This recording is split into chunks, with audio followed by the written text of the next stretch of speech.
سلام. سفر کردن رو دوست داری؟ ولی وقتی میخوای برنامه ریزی کنی میبینی که اپلیکیشن ها باز نمیشن، نمیتونی هتل ارزان پیدا کنی، نمیدونی تو مقصد چطور اینترنت داشته باشی.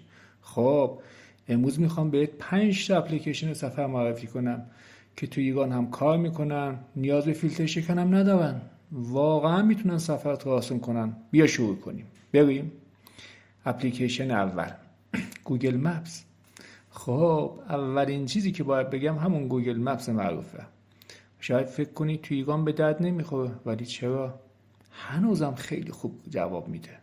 برای مسیریابی داخل شهر یا حتی پیدا کردن جاهایی مثل رستوران، کافه، هتل یا پمپ بنزین عالیه. میتونی جاذبه‌های یه شهر رو ببینی، رستوران‌های پیشنهادی با نظرات واقعی رو ببینی. یک قابلیت توپش هم اینه که میتونید نقشه یه شهر آفلاین دانلود کنید. مثلا اگه قراره برید شمال و مطمئن نیستید اونجا اینترنت داشته باشید یا نه، قبلش نقشه رو ذخیره کنید، بعد تو جاده و کوه و کمر بدون نت هم میتونید استفاده کنید. خلاصه گوگل مپس هنوزم یکی از بهترین همراه‌های سفره. اپلیکیشن دوم ارگانیک مپس، یک گزینه عالی برای کسانی که میترسن تو سفر اینترنت نداشته باشن. کاملا رایگانه، فیلتر شکن هم نمیخواد، اطلاعات شخصی هم ذخیره نمیکنه و مهمتر از همه میتونی نقشه شهرهای ایران و جهان آفلاین دانلود کنی.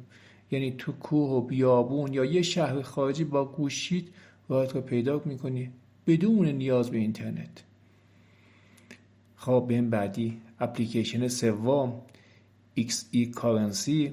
دیگه نیازی نیست حساب کتاب کنی، تبدیل لیر، دلار، درهم، روبل و غیره بدون نیاز به اینترنت.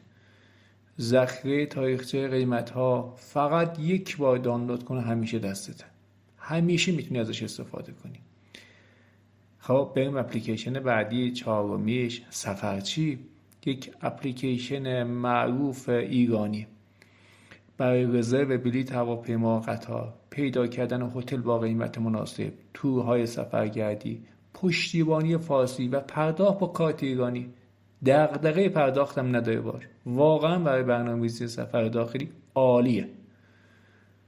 خب بریم اپلیکیشن پنجم چت جی پی تی. همین چت جی پی تی معروف خودمون، حتی بدون انگلیسی میتونی ازش استفاده کنی. مثلا بپرس برنامه سفر 5 روزه به استانبول برای یک خانواده با بودجه 50 میلیون تومان چیه؟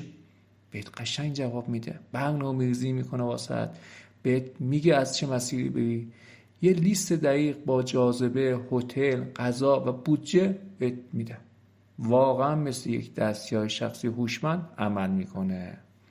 خب دوستان خوبم، این 5 تا اپلیکیشن رو داشته باش، دیگه نیاز نیست استرس سفر داشته باشی. با این اپلیکیشن ها دیگه سفر کردن نیاز به برنامه‌ریزی های طولانی نداره، فقط برو لذت ببر.